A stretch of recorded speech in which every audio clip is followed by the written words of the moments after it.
सगळ्यात मोठी बातमी आपण बघतोय, संरक्षण मंत्री राजनाथ सिंह यांची बैठक सुरू झालेली. आताची सगळ्यात मोठी बातमी आपण बघतोय, सीडीएस आणि तिन्ही सेनादल प्रमुखांसोबतच्या बैठकीला सुरुवात झालेली आहे. संरक्षण मंत्रालयामध्ये ही बैठक सुरू झाली आहे. चीन भारत संघर्षाच्या पार्श्वभूमीवर ही बैठक मात्र अत्यंत महत्त्वाची मानली जाते. आताची सगळ्यात मोठी बातमी आपण बघतोय, चीफ ऑफ डिफेन्स स्टाफ आणि तसंच तिन्ही सेनादल प्रमुख यांच्यामध्ये ही महत्त्वाची बैठक पार पडते. संरक्षण मंत्री राजनाथ सिंह यांच्या अध्यक्षतेखाली ही बैठक पार पडते.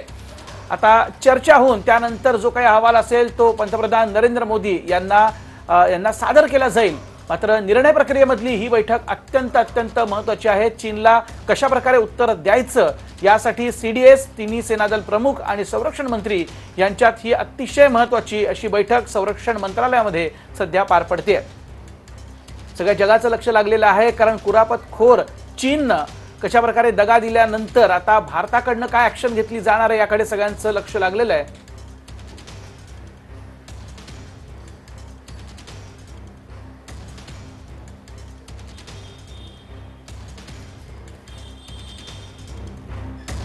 निवृत्त मेजर जनरल सर आपल्यासोबत आहेत, शशिकांत पित्रे सर.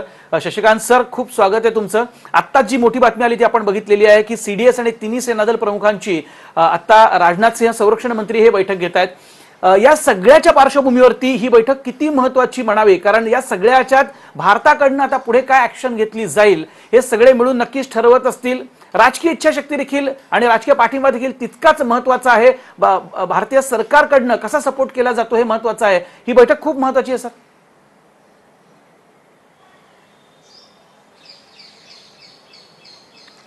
हे पहा, कालपासून या बैठकी चालू आहेत आणि त्याच्यात या विषयाची चर्चा होत आहे. हा इतका गंभीर विषय आहे की एका बैठकीत सगळं काही ठरवणं अशक्य आहे. परंतु निश्चितच ही बैठक अत्यंत महत्त्वाची आहे. पण हे विसरता कामा नये की काल सकाळपासून जेव्हा याच्याबद्दल बातमी आली त्यापासून संरक्षण मंत्री, चीफ ऑफ डिफेन्स स्टाफ आणि तिन्ही आपले सेना प्रमुख यांच्या वारंवार बैठकी झालेल्या आहेत आणि त्याच्यावर बराच विचार विनिमय झालेला आहे. आता आपण जे बातमी दिली, मोठी बातमी म्हणून मी अजून ऐकलेली नाही आहे, पण आपण देताय म्हणून सांगितलं की सैन्याला ज्या त्यांना परिस्थितीनुसार वाटेल त्यांना करण्याची मुभा दिली गेलेली आहे असं आपण आता बोलला. मला अजून मी ही बातमी आणि कुठं ऐकलेली नाही आहे, परंतु ती मोठी बातमी आहे आणि याच्यात कॅबिनेटच्या सुरक्षा समितीच्या बैठकीत हा निर्णय झालेले आहेत आणि त्याचा पुढचा विचार करण्यासाठी ही बैठक उत्तम. तो म्हणूनच म्हटलं आपल्याला की जर कॅबिनेट, जसं आपण म्हटलं सुरक्षा समिती झालेला आहे, सगळं अगदी बरोबर आहे, तर तो अत्यंत मोठा निर्णय आहे आणि त्याचं फलित काय येणार आहे ते आपण पाहायचंय. पण ह्या गोष्टी एका बैठकीत ठरत नाही, ते आपण म्हटलं ते अगदी बरोबर आहे. या जी संरक्षण मंत्री आणि तिन्ही और चारी प्रमुख जे आहेत ते जे आता बोलतील त्याचा बराच परिणाम होणार आहे आणि त्यांच्या ज्याला ग्रँड स्ट्रॅटेजी म्हणतात, अत्युच्च रणनीती जी आहे ती दिल्लीमध्ये ठरवली जाणार आहे आणि ऑपरेशनल स्ट्रॅटेजी म्हणजे ब्रिगेड किंवा डिव्हिजनच्या लेव्हलला जी रणनीती असते ती कोर, 14 कोर किंवा 3 डिव्हिजन हे ठरवतील आणि मग लढाई कशी खेळायची हे ते खालच्या ज्या बटालियन्स आहेत ते ठरवतात. त्याला टॅक्टिक्स म्हणतात, डावपेच. तेव्हा अत्युच्च रणनीती, ग्रँड स्ट्रॅटेजी, रणनीती, स्ट्रॅटेजी आणि डावपेच या सगळ्यांचा विचार विनिमय होणं अत्यंत आवश्यक आहे. आणि याचा अर्थ नाही की आपल्याकडं अशा अत्युच्च रणनीती कधी विचारच केला गेला नाही आहे. याच्यावर बराच विचार आहे. याच्याबद्दल काही आपण निर्णय घेतलेले आहेत, याबद्दल काही इन्स्ट्रक्शन दिल्या गेल्या आहेत. आता या परिस्थितीशी कशा जुळवायच्या आणि ह्या परिस्थितीशी कसं सामोरी जायचं हे ठरवलं जातंय. आणि आता पुढील 1, 2, 3 दिवस अत्यंत महत्त्वाचे दिवस आहेत आणि चीन आता त्यांचा काय प्रतिसाद आहे, ते काय करतायत हे काय एका हाताने टाळी वाजणारी नव्हे. हा दोन्ही बाजूचा संघर्ष आहे आणि आता कशा ज्याला म्हणतात इट्स एन इव्हॉल्विंग सिच्युएशन, ही अशा प्रकारे मोठी होत जाणारी परिस्थिती आहे उमलणारी परिस्थिती आहे आणि आता काय पुढं होतंय ते आपण पाहायचंय. परंतु चीनच्या कृती काय आहेत आणि आपल्या प्रतिकृती काय असाव्या किंवा आपल्या कृती काय आहेत आणि चीन काय प्रतिक्रिया देईल याचा सगळ्याचा विचार होत आहे. आणि मला निश्चित वाटतं की आपले सीमेवरचे जे सगळे जवान आहेत किंवा सीमेवरच्या सगळ्या ज्या युनिट्स आहेत, ब्रिगेड्स आहेत, डिव्हिजन्स आहेत, या आता आपली तयारी करत असणार आणि कुठल्याही परिस्थितीला तोंड देण्यासाठी भारत तयार आहे हे लक्षात घेतलं पाहिजे. ह्या ज्या वावड्या पसरवल्या जातात की आपण मागं आलो, आपल्याला त्यांनी आपलेच फक्त लोक मारले, ह्या चुकीच्या गोष्टी आहेत. जोपर्यंत तुम्हाला याचा खरोखरच याबद्दल पुरी बातमी लागत नाही तोपर्यंत याचे काही असे निष्कर्ष काढणं हे फार चुकीचं आहे. आणि आपल्याला परिस्थिती ठाऊक नसताना विधानं करणं हे आणि चुकीचं आहे. काल जेवढी बातमी आलेली आहे, 3च लोक जी लठालठी झाली, जे हे झाले, त्याचं केवळ कारण होतं की रूल्स ऑफ एंगेजमेंट ठरलेले नव्हते. आणि हे जे लोक घायल किंवा जे मृत झालेले आहेत ते खाली पडले, ते जेव्हा अशा प्रकारे संघर्ष घडला, जेव्हा बाचाबाची झाली तेव्हा 3 लोकांना खरोखरच मारलं. परंतु बाकीचे लोक जेव्हा त्यांच्या सामोरी गेले तेव्हा ते दऱ्यात पडले आणि तिथं राहिले आणि रात्रभर राहिल्यामुळं त्यांचा मृत्यू झालेला. या सगळ्या गोष्टी ध्यानात घेऊन आपण याच्यावर चर्चा केली पाहिजे. नक्कीच सर, मी पुन्हा तुमच्याकडे येतो कारण खूप महत्त्वाचं विश्लेषण तुम्ही करताय. एक छोटासा अगदी मी ब्रेक घेतोय आणि त्यानंतर आपण पितरे सरांकडे पुन्हा एकदा जाऊयात, कारण या सगळ्या घटनेला अनेक कांगोरे आहेत, त्यांना विचारूयात छोट्याशा ब्रेक नंतर. पुन्हा एकदा स्वागत आहे. आताची सगळ्यात मोठी बातमी आपण बघतोय आणि चीनचे देखील सैनिक जे आहेत ते ठार झालेले आहेत आणि कमांडिंग ऑफिसर त्यांचा तो देखील ठार झाल्याची माहिती आता समोर येते. आताची सगळ्यात मोठी बातमी, चीनच्याही कमांडिंग ऑफिसर या संघर्षात ठार झालाय. ANI सूत्रांच्या हवाल्यानं वृत्त दिलेलं आहे. किमान 40 चीनी सैनिक हे ठार झालेले आहेत परवाच्या गलवान खोऱ्यातल्या या संघर्षामध्ये. आताची मोठी बातमी आपण बघतोय. त्याचबरोबर काही हेलिकॉप्टर्स देखील तिथं चीनची दिसलेली होती. आपल्या जखमी आणि मृत सैनिकांना न्यायला ही हेलिकॉप्टर्स तिथे आलेली होती.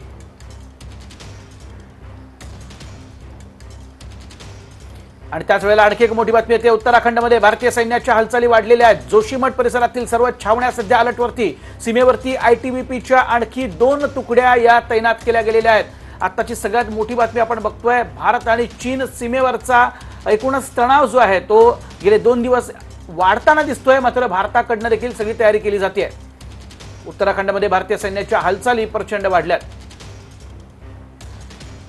आणि शशिकांत पित्रे सर आपल्या सोबत आहेत. शशिकांतजी, एक खूप महत्त्वाचा प्रश्न तुम्हाला विचारायचा आहे, कारण आता माझ्या समोर ग्लोबल टाइम्स आहे चायनाचा आणि त्याच्यात त्यांनी एक वाक्य लिहिलेलं आहे आणि त्यात त्यांनी स्पष्ट म्हटलंय की या सगळ्यामध्ये अजूनही फिगर किती आहे चायनीज सैनिक गेल्याची ती काही रिव्हील केलेली नाहीये.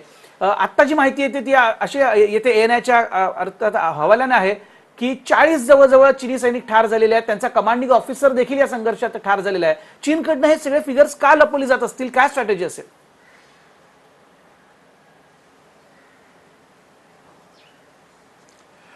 असं आहे, चीन हे राष्ट्र जे आहे त्यांचा खोटेपणा हा त्यांचा स्थायी भाव आहे. हे आज नवीन नाहीये, आपण ते पाहतोय कित्येक दिवस. ह्याला कदाचित एक अशा प्रकारे रणनीती म्हणावी, अशा प्रकारे त्यांचा हुशारी म्हणावी, अशा प्रकारे त्यांच्या ह्याचा त्याबद्दल त्यांची स्तुती करावी काही हरकत नाही आहे. परंतु त्यांचा स्थायी भाव आहे ते कधी पूर्ण गोष्ट कधी सांगत नाहीत. त्यामुळं दुसरी महत्त्वाची गोष्ट लक्षात ठेवा आपण की भारतात एक लोकशाही आहे. आपण ऐकताय कसे आरडाओरड चालली आहे की का गव्हर्नमेंट आम्हाला, का सरकार आम्हाला काही सांगत नाहीये. हे लोकांना कळणार नाहीये की ह्या गोष्टी जोपर्यंत निश्चित कळत नाही तोपर्यंत सांगता येत नाहीयेत. कुठलीही जी अपरिपक्व बातमी फोडता येत नाहीये. चीनच्याकडे तो प्रश्न नाहीये. ती एक एकाधिकार शक्ती आहे आणि लोकांना ज्या बातम्या आहेत ते देण्याचा काहीही त्यांचा संबंध नाही. हे आपल्याला ठाऊक आहे की जेव्हा पाकिस्तानमध्ये जेव्हा लष्करशाही होती तेव्हा कारगिलमध्ये लोक जे अक्षरशः खच पडलेला होता त्यांचं काही त्यांनी बातमी दिली नव्हती. भारत ही वेगळी गोष्ट आहे. भारत एक अत्यंत जागृत लोकशाही आहे. त्यामुळं नक्कीच चीन सर. मधला तुम्ही जी. हे ऐकता, मला हे ऐकून सुद्धा पुन्हा सकाळी एक बातमी आली होती की कदाचित ANI ने बातमी दिली आहे की हेलिकॉप्टर्स येत आहेत आणि त्या बॉडीज घेऊन जात आहेत. जी सर. परंतु त्यांनी अद्यापपर्यंत जी किती सर, हा लोक खूप गेले महत्त्वाचा मुद्दा आहे. मी तुमच्याकडे लगेच येतो, कारण अगदी एक छोटासा कमर्शियल ब्रेक आपल्याला घ्यायचा आहे. ब्रेक घेतल्यानंतर शशिकांत पित्रे सरांशी आपण आणखी बोलणार आहोत, कारण अतिशय उत्कृष्ट ते विश्लेषण करता या सगळ्या परिस्थितीचं. लगेच परततोय छोट्याशा ब्रेक नंतर. जनरल शशिकांत पित्रे सर आपल्या सोबत आहेत. शशिकांत सर, एक खूप महत्त्वाचा प्रश्न या निमित्तानं मला विचारायचा आहे की एकीकडे आपण बघितलं काही ठिकाणी भारतानं देखील आता सैन्याची जमवाजमव सुरू केलेली आहे. अतिशय बेभरवशाचा आहे चीन, हेच त्याचं कारण आहे. कारण आता कुठेही दुसरीकडे LAC वरती अशा कुरापती चीन करू शकतं का, एक. आणि दुसरं म्हणजे या सगळ्याचा आपण माहिती, दोन मोठे प्राणी जेव्हा झुंजतात तेव्हा लांडगे जे आहेत ते देखील जमावत असतात. पाकिस्तान देखील कदाचित या सगळ्या सिच्युएशनचा फायदा उठवण्याचा प्रयत्न करू शकतो का, त्याच्याकडनं देखील अशी आगळी कुठे केली जाऊ शकते का सर?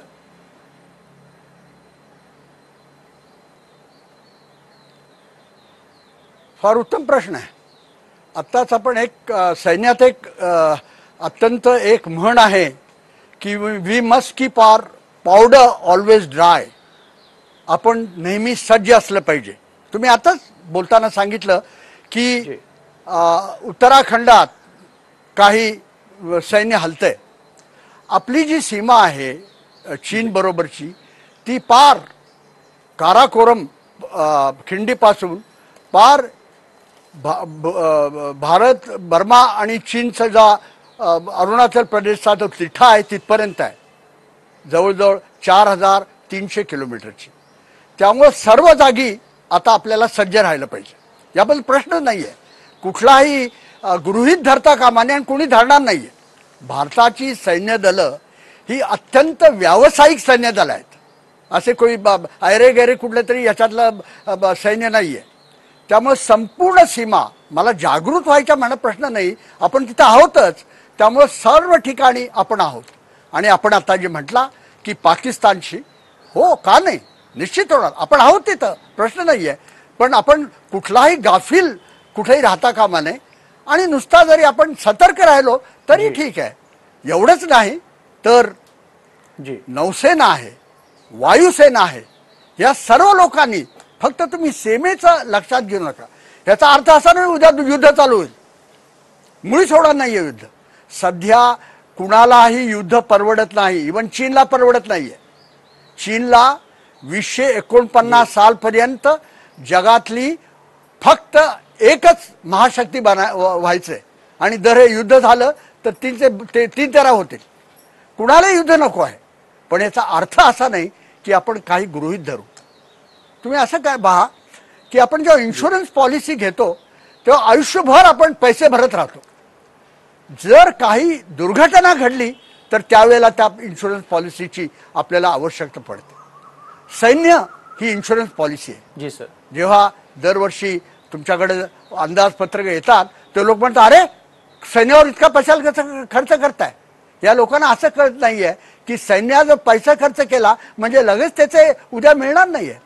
पण तुमच्या जो संपूर्ण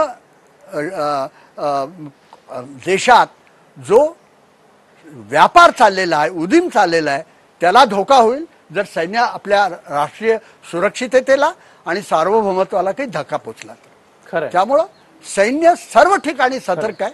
आपण प्रश्न विचारला त्याचं हे उत्तर आहे. नक्कीच सर. सर खूप महत्त्वाचं विश्लेषण आहे सर.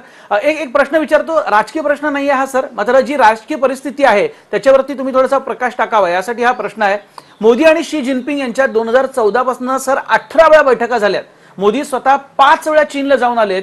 इतकं विश्वासाचं वातावरण असताना सुद्धा चीननं अशा प्रकारची आगळीक करावी, हा त्यांचा स्थायी भाव दाखवतो की चीन भरोशाच्या लायकीचा अजिबात नाही.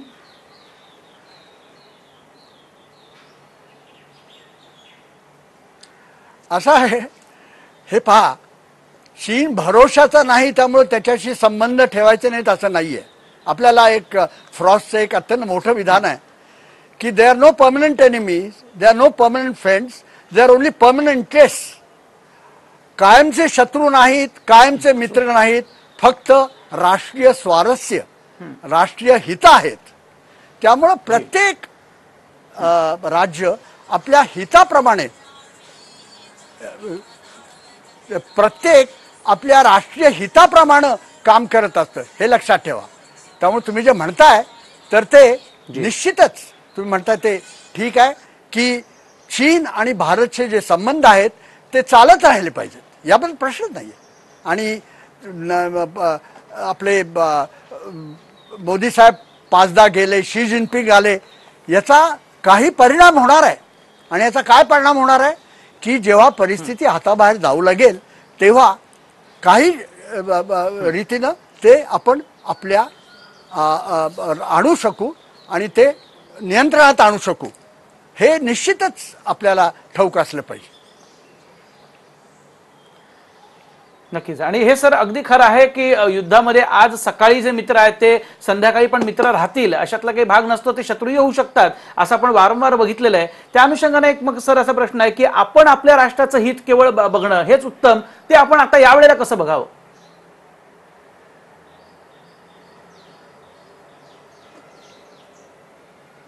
आपण जे काही करतोय ते राष्ट्राचं हितच आहे. आज हे पहा, राष्ट्रहित जे आहे, नॅशनल इंटरेस्ट ज्याला म्हणतात, ते काही आज झालेलं नाही आहे.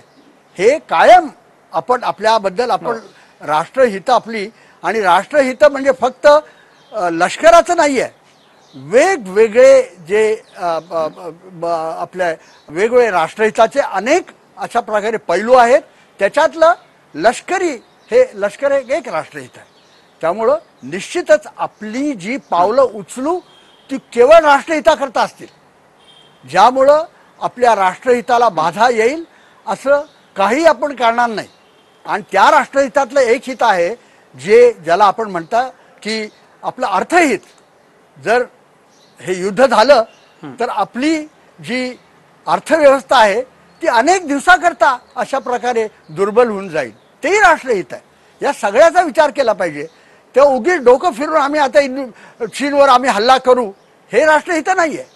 आपण अत्यंत सर्व गोष्टी राष्ट्रहिताचा विचार करून आपण पुढची कार्यवाही केली पाहिजे. नक्कीच.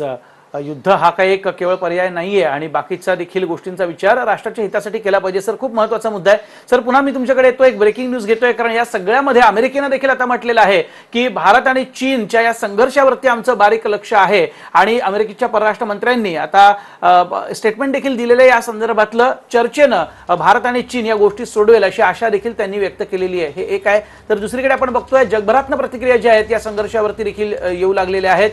UN देखील या संदर्भात स्टेटमेंट जे आहे ते दिलेलं आहे. तर सातत्याने आपण बघतोय साऱ्या जगात सध्या हाच चर्चेचा विषय. भारत आणि चीन सैन्यात जी चकमक झाली ती चिंतेचा विषय असल्याचं UN आता प्रतिक्रिया दिलेली आहे. तर या वादावरती शांततेनं तोडगा काढायला हवा असं अमेरिकेचं म्हणणं आहे. पुन्हा एकदा शशिकांत सरांकडे मी जातोय. शशिकांत सर, एकीकडे अमेरिका आपण बघतोय कशा प्रकारे पुन्हा एकदा म्हटलेलं आहे अमेरिकेने की शांततेनं तोडगा काढायला हवा. मात्र सध्याची जागतिक स्थिती बघता चायना ज्या प्रकारे टोटली एकटा पडलेला आहे, म्हणजे अगदी तैवानशी सुद्धा आपण बघितलं संघर्ष आधीपासून होता, पण नव्यानं आता विमानं जी आहेत ती तैवानच्या हद्दीत घुसवली आणि तैवाननं ती विमानं चीनची पिटाळून लावलेली आहेत. प्रत्येक म्हणजे ऑस्ट्रेलियाशी आता चांगलंच वाकडं आलेलं आहे चीनचं. असं असताना एकट्या पडत चाललेल्या चीनकडनं काही आगळीक होऊ शकतं का? आणि आता हे जे सगळं चाललंय हे तेच ते तडफडणं म्हणावं का चीनचं एकूणच?